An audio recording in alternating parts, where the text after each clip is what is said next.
If you're enjoying this story, please hit that like button and subscribe to our channel for more tales from the Old West.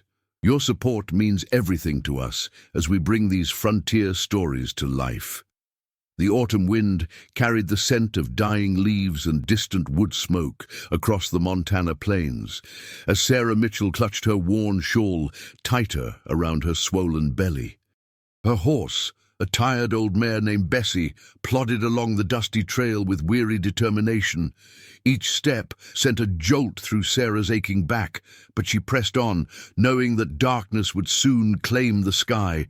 Sarah's blue eyes, rimmed with exhaustion, scanned the horizon for any sign of shelter. She had been traveling for 3 days now, fleeing from a town where whispers followed her like shadows. At 22, she carried within her the promise of new life, but also the weight of judgment from those who couldn't understand her circumstances.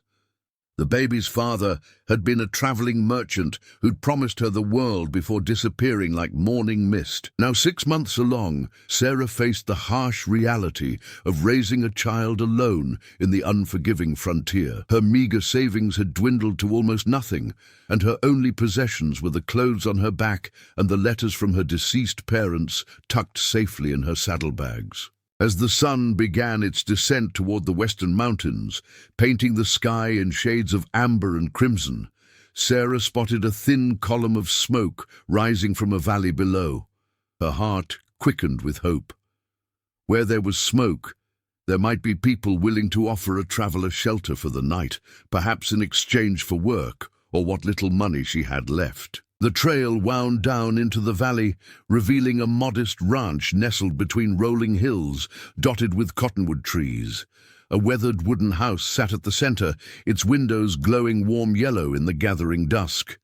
A barn, several outbuildings, and a corral completed the picture of a working cattle ranch, though Sarah noticed an unusual quietness about the place. As she approached the house, a tall figure emerged from the barn. The man appeared to be in his 30s, with dark hair touched by premature grey at the temples, and a beard that spoke of long days in the sun. He wore simple rancher's clothes, denim pants, and a flannel shirt, but carried himself with a dignity that suggested education and refinement beneath the frontier exterior. Thomas Brennan stopped in his tracks when he saw the young woman on horseback. In the fading light, he could make out her delicate features and the unmistakable curve of her condition. His weathered hands, calloused from years of ranch work, slowly removed his hat as he approached with cautious courtesy. "Evening, miss," Thomas called out, his voice carrying a gentle Irish accent that spoke of distant shores. "You look like you've been traveling hard. Are you lost?" His dark eyes held genuine concern as he took in her exhausted appearance and the way she swayed slightly in the saddle. Sarah's voice caught in her throat as she tried to speak. The kindness in the stranger's tone nearly brought tears to her eyes. I'm looking for a place to rest for the night, sir. I can pay or work for my keep. I don't mean to be any trouble." Her words came out in a rush, tinged with desperation she tried hard to conceal. Thomas stepped closer, his trained eye taking in the woman's obvious fatigue and the protective way she held herself. "You're no trouble at all, miss. Please come down from there before you fall. You look ready to collapse." He extended his hand to help her dismount, his touch gentle but firm as he steadied her on unsteady legs. The ranch house interior revealed a man living alone but maintaining his dignity. Clean but sparse, the main room held a stone fireplace, a simple wooden table, and chairs worn smooth by use. Family photographs lined the mantelpiece, showing a younger Thomas with a beautiful woman whose absence spoke volumes about the silence that permeated the house. "I'm Thomas Brennan," he said, gesturing for Sarah to sit in the chair closest to the fire. "This is my ranch, such as it is. I've got coffee on the stove and some stew left from supper. You'd look like you could use both." His movements were efficient as he busied himself in the kitchen, giving her time to compose herself. Sarah sank into the chair gratefully, the warmth from the fire beginning to chase away the chill that had settled in her bones. "I'm Sarah Mitchell," she replied, her voice stronger now. I'm much obliged for your kindness, Mr. Brennan. I don't get much of it these days. The bitterness in her last words hung in the air between them. As Thomas ladled hot stew into a bowl, he found himself studying his unexpected guest. There was something about her bearing, the way she held her head high despite her circumstances, that spoke of good breeding and inner strength. Her clothes, though travel-worn, were well made, and her speech carried the refinement of education. "If you don't mind my asking," Thomas said carefully, setting the bowl before her, "where are you headed? These trails can be dangerous for a woman alone, especially—" He gestured diplomatically toward her condition, his cheeks coloring slightly at the delicate reference. Sarah's spoon paused halfway to her mouth. The question she'd been dreading had finally come. "I'm not sure, honestly. I was heading toward Helena, hoping to find work, but I'm not certain what I'll find there." She met his eyes directly, challenging him to judge her as so many others had. Thomas settled into the chair across from her, his own coffee cup warming his hands.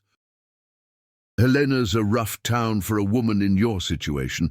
Lots of miners and not much in the way of proper society." He chose his words carefully, not wanting to offend or pry too deeply into her circumstances. The fire crackled in the silence that followed, casting dancing shadows on the walls. Sarah finished her stew, feeling strength returning to her tired body. "I don't have many choices, Mr. Brennan. I need to find work before—" She placed her hand on her belly, the gesture speaking louder than words. Thomas found himself moved by her quiet dignity. In her situation, many women would have been weeping or demanding charity. Instead, she sat straight-backed, asking only for a night's shelter and willing to work for it. "When's the baby due?" he asked gently. 3 months, maybe less," Sarah replied, her voice soft but steady. "I know it's going to be difficult. I'm not naive about what lies ahead, but I'm not afraid of hard work, and I won't let my child suffer for my mistakes." The determination in her voice impressed Thomas more than any plea might have. As the evening progressed, they talked quietly by the fire. Thomas learned that Sarah had been a schoolteacher before her circumstances changed, and she discovered that he had run the ranch alone for 2 years since his wife's death in childbirth. The parallel tragedies in their lives created an unspoken understanding between them. "I have a spare room," Thomas offered as the fire burned low. "Nothing fancy, but it's clean and warm. You're welcome to stay until you're rested enough to travel safely." He stood, beginning to bank the fire for the night, his movements efficient and practiced. Sarah felt tears prick her eyes at his kindness. "I can't impose on you further, Mr. Brennan. You've already done more than enough." But even as she spoke, she knew she was too exhausted to travel further that night, and the baby seemed to be pressing against her ribs with increasing discomfort. Thomas turned from the fireplace, his expression serious but kind.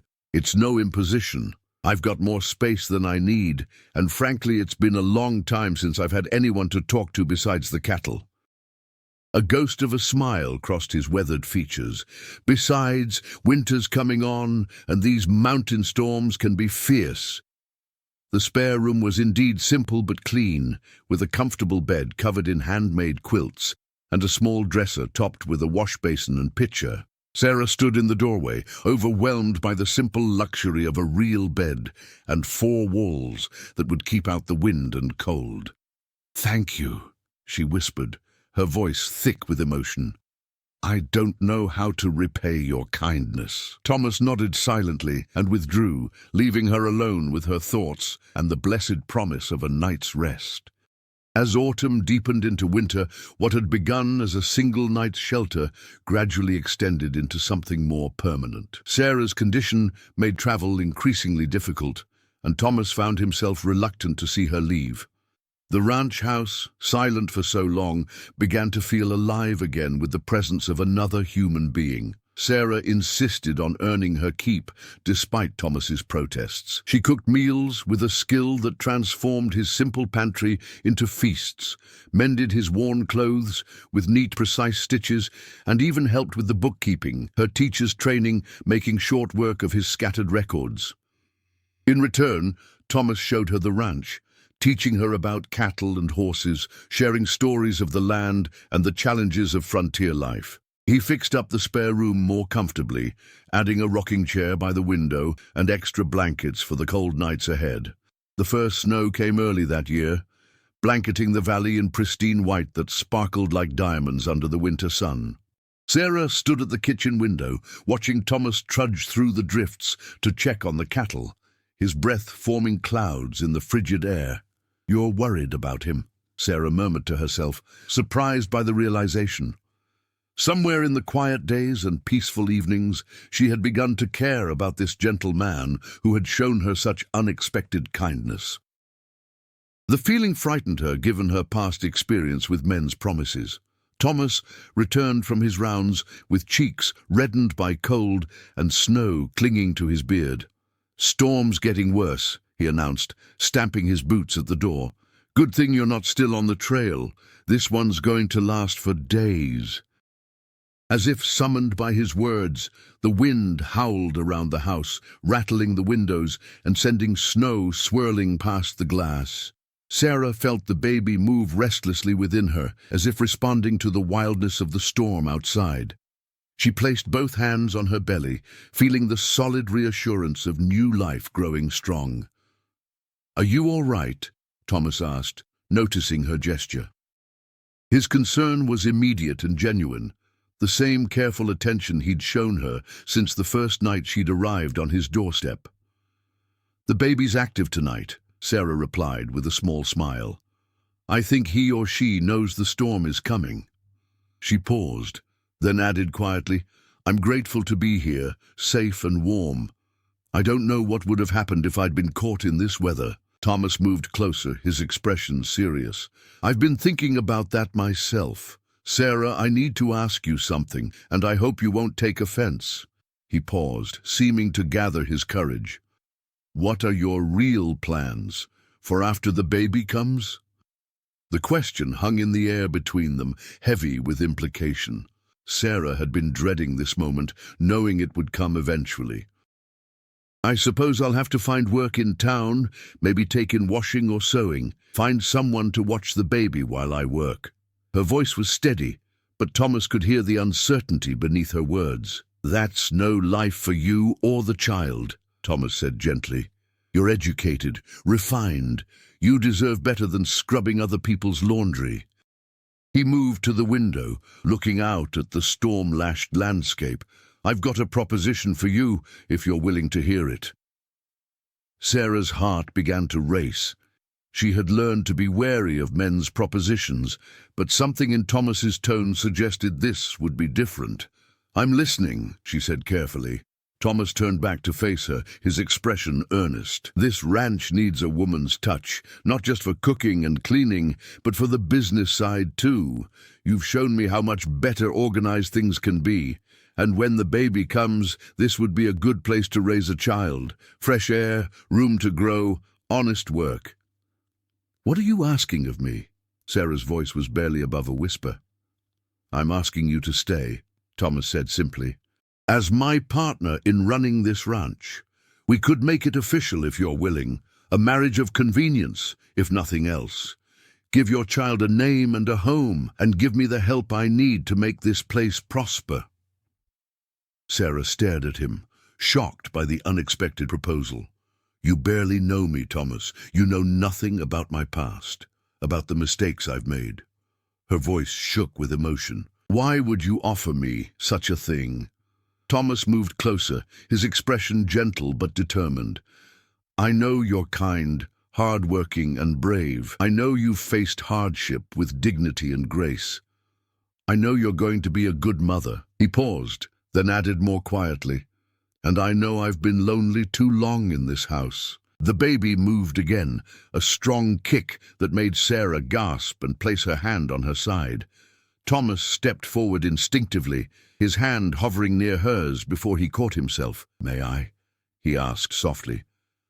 Sarah nodded, too moved to speak. Thomas placed his large, calloused hand gently on her belly, his eyes widening as he felt the baby's movement. "Strong little one," he murmured, his voice filled with wonder. He or she is going to be a fighter. In that moment, standing in the warm kitchen with the storm raging outside and this gentleman's hand on her belly, Sarah felt something shift inside her heart. Not love, perhaps, but something deeper than gratitude. Trust, hope, the possibility of a future she hadn't dared to imagine. "I need time to think," she said finally.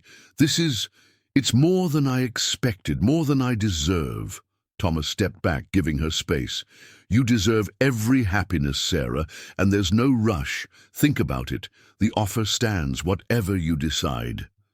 His voice carried the quiet confidence of a man who had made his decision and could wait patiently for hers. The storm continued for 3 days, trapping them in the house together. But rather than feeling confined, Sarah found herself enjoying the enforced intimacy. They talked for hours by the fire, sharing stories of their pasts, their dreams, their fears. Thomas told her about his wife, Mary, who had died trying to give him the child they both wanted so desperately. "She would have loved you," Thomas said on the second night, his voice soft with memory. "She always said this house needed children's laughter to make it complete." He looked at Sarah's belly, where the baby was beginning to show more prominently. "Maybe she sent you to us." Sarah found herself telling Thomas about her own parents, killed in a carriage accident when she was 19, about her struggles to make her way as a single woman, the loneliness, the man who had promised her love and security before abandoning her to face the consequences alone. "I trusted him," she admitted, her voice barely audible. "I believed his promises. I thought I was going to have the family I'd always wanted." Tears rolled down her cheeks, the first she had allowed herself to shed in months. Thomas reached across the space between their chairs and took her hand gently. "His failure doesn't reflect on you, Sarah. He was a fool to leave you. Any man would be honored to have you as his wife and the mother of his children." The sincerity in his voice made Sarah's heart ache. "How can you say that? You don't know what people think of me, what they whisper behind my back." "I know what I see," Thomas replied firmly. "I see a woman of strength and character. I see someone who chose to face hardship rather than take the easy way out. I see someone who will love her child fiercely and raise him or her to be a good person." He squeezed her hand gently. "That's all that matters to me." On the third night, as the storm finally began to subside, Sarah made her decision. She found Thomas in the barn, checking on the animals that had been confined during the worst of the weather. He looked up as she entered, his expression hopeful but cautious.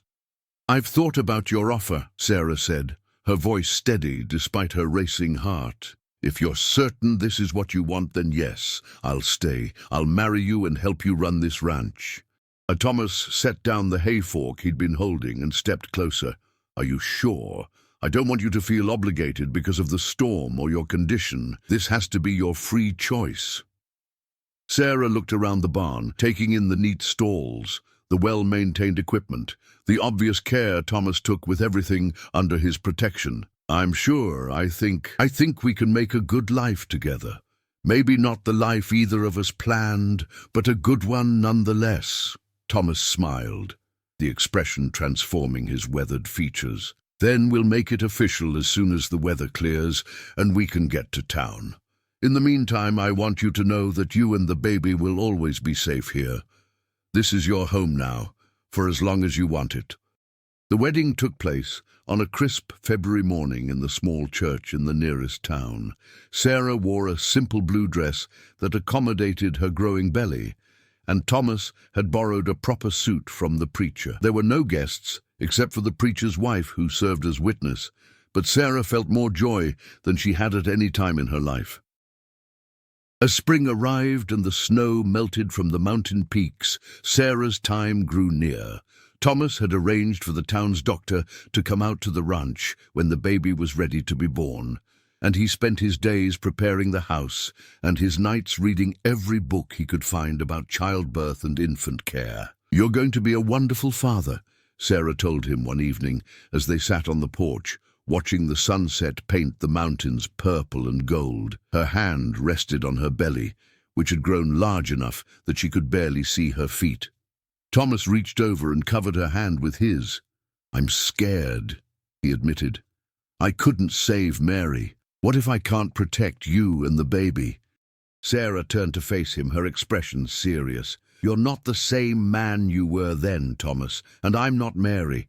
We're going to be fine, all of us." She smiled, the expression lighting up her face. "I have a feeling this little one is going to be a fighter, just like his or her parents." The baby decided to make his entrance into the world on a warm May morning, just as Thomas was preparing to ride out to check the cattle. Sarah's sharp intake of breath and the way she gripped the kitchen table told him immediately that the time had come. "Get the doctor," Sarah gasped, her face pale but determined. "And Thomas, don't you dare leave me alone in this house. Send one of the ranch hands to town and stay with me." Thomas nodded, his own face pale with fear and excitement. "I'm not going anywhere," he promised. "We're going to meet our son or daughter today." The labor was long and difficult, but Sarah proved to be every bit as strong as Thomas had always believed her to be. When the baby finally arrived, her cries filled the ranch house with a sound that had been missing for far too long.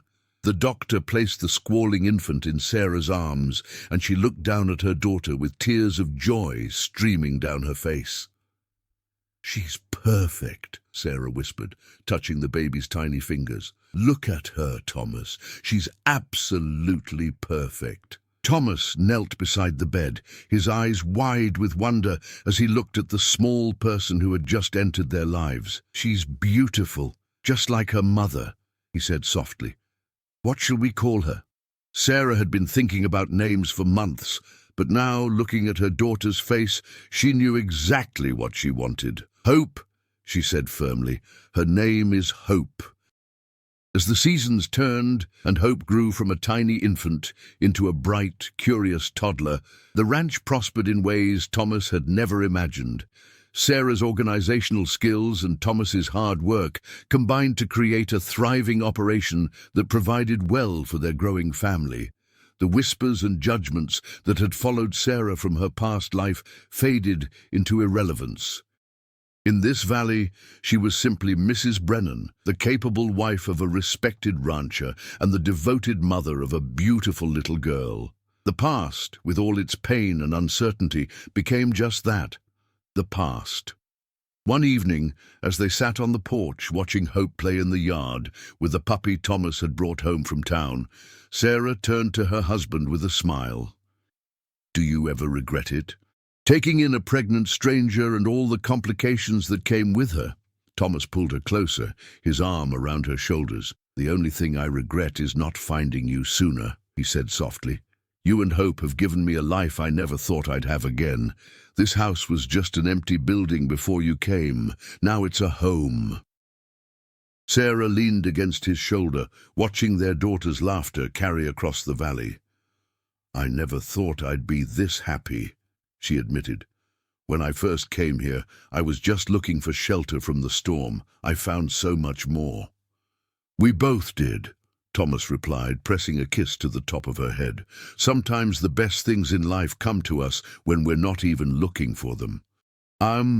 As the sun set behind the mountains, painting the sky in shades of pink and gold, the small family sat together on their porch, surrounded by the land they had learned to love, and the future they were building together. Hope's laughter echoed across the valley, a sound of pure joy that spoke of new beginnings and the endless possibilities that lay ahead. The ranch that had once been a place of solitude and sorrow had become a home filled with love, laughter, and the promise of generations to come.